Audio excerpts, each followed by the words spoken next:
Yeah, first of all, I just want to thank my Lord and Savior Jesus Christ and the blessing of what I get to do every single day, and it not every day it feels like a blessing. Like it's like our business has changed, and there's just different things as coaches we have to deal with. But at the heart of it, man, we're dealing with young men, right? And we're getting to impact their lives. And yesterday, I got to go see one of our GAs, T Money, get baptized, and man, it was just so powerful, to hear his message and the impact that our staff has had on his life.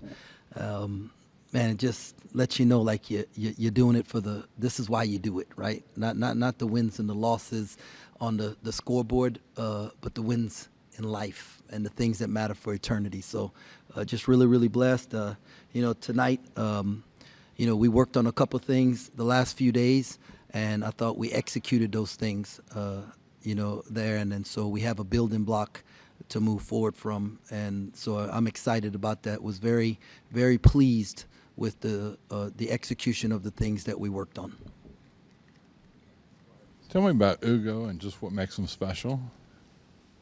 Well, he's 7 feet tall and he can run, and decent hands, and great personality, and so it's hard to teach that size. And I thought his teammates did a really good job of finding him because he ran early and established position, and that's something we've been on him about because he's capable, and so I was happy to see him rewarded tonight. Is there anything, or maybe what have you learned most about him since he's arrived in Manhattan? Yeah, he, his personality profile says that, don't be over emotional in giving him information, right? So that's a challenge for me because I have, I can be a little passionate. I can be a lot passionate, and so I have to learn how to go from one player to the next, and just remember, okay, I got to say certain things certain ways to him because he really wants to do what we want him to do, but sometimes the message gets lost in the emotion, and so I have to do a better job of that. No minutes for Doug tonight. What went into that decision? The coach's decision. Is that just like a motivational tactic with him, or? Yeah, just the coach's decision. Okay. Coleman was pretty hard on himself when he came in here and said, he's just got to be better when it comes to scoring. Just from your perspective, what have you seen that's been lacking in that part of his game? Well, what was lacking is rebounding, and he did it today. And so I'm fine. I know shots are going to get. Brendan was 0 for 6 from 3. Coleman missed some layups. They're going to make those, right? They're going to do that because he's a good basketball player. I see him doing it in practice all the time. In fact, he shot the ball better this week than he had up until that point, beforehand. So him missing layups was all right.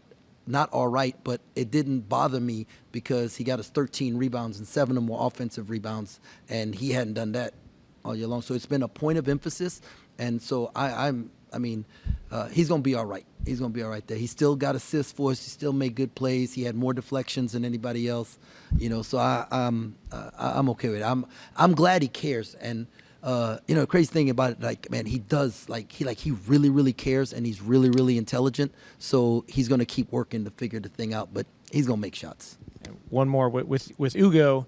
Are there certain matchups or certain teams where he can play more as opposed to games where he just isn't the right matchup? No, it's, we got 14 dudes, and 11 of them are new, and just as a staff, we're trying to figure it out.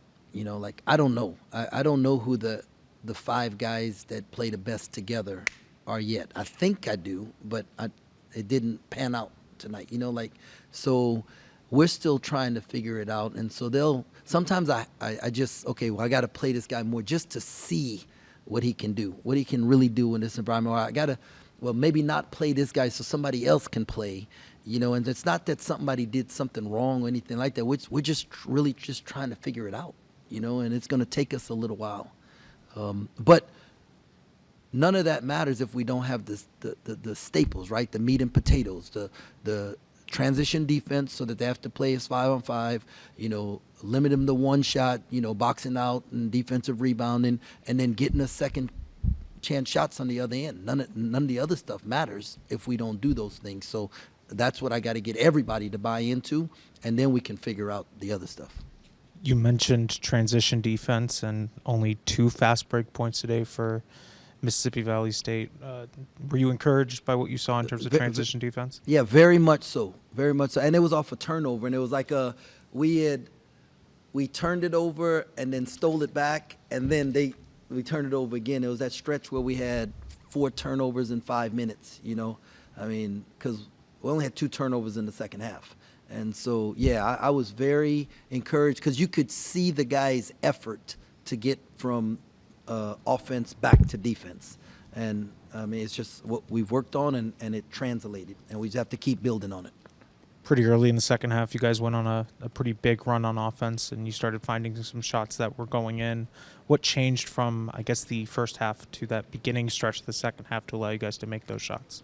Man, I don't know if I knew I would have done it in the first half, but we got really good looks in the first half and was 1 for 13, and we didn't really shoot the ball well. It was 2 for 10 in the second half, so it wasn't like we shot it that much better, in the second half from 3.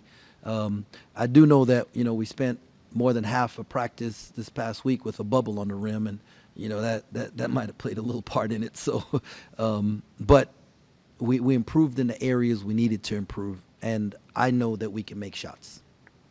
Max Jones in the second half, I think it was all over the place on defense, and then on offense was probably getting a little bit more aggressive in terms of attacking the rim. What do you see from him in the second half? That's encouraging. Yeah, he was Max Jones. I'd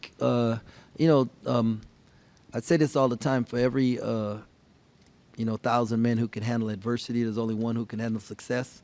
And some of our guys and our team, we have a character flaw that we're going to continue to work on, is that when things go well, we relax, right? So we got out to a pretty good lead. I thought we was building on the lead in the first half, and then we relaxed and closed the half bad. And then the second half, we got out to a pretty good lead, and then we let them cut it to 10, right? And that portion of relax or loss of focus or whatever it is during that time, we've got to fix those moments. So then, so against a really good team, you're not down, in those times. Is that, I guess, fixing the relaxing, is that something that just takes time to work on? And yeah, we're going to watch film. We're going to show them. We're going to, stay on them about it. We're going to sub maybe a little bit more that we need to, and so, we'll figure it out. We'll just, the great thing about our staff is we're going to keep flipping rocks till we figure this thing over. This thing out, I'm sorry. You mentioned the 3-point shooting. I think your first 5 shots were all threes, but it also was the guys that typically you want shooting it. So are you good with that, even though you definitely had an advantage inside? Yeah, I tell these dudes in recruiting all the time that every coach wants a guy to make 40% from 3, but to make 40% from 3, you have to miss 6, right? And so I'd say it in recruiting, you're going to be 0 for 6 from 3, and I'm going to just expect you to make the next 4 and give you the freedom to do it. And I got to show Brendan Housen that at halftime. Hey, bro, I told you I was a coach that could live with 0 for 6 in the first half because I know you're going to make the next 4. And just the same thing with CJ. I thought Brennan guided, he should have shot the one in the corner, and then he side dribbled, and it looked like he kind of guided it. He didn't shoot it with confidence. CJ missed one, and we got a rebound and kicked it right back to him in the same spot, and he turned it down, right? I want those dudes to shoot those shots with confidence. Those are guys that are supposed to shoot shots, and they're going to make shots.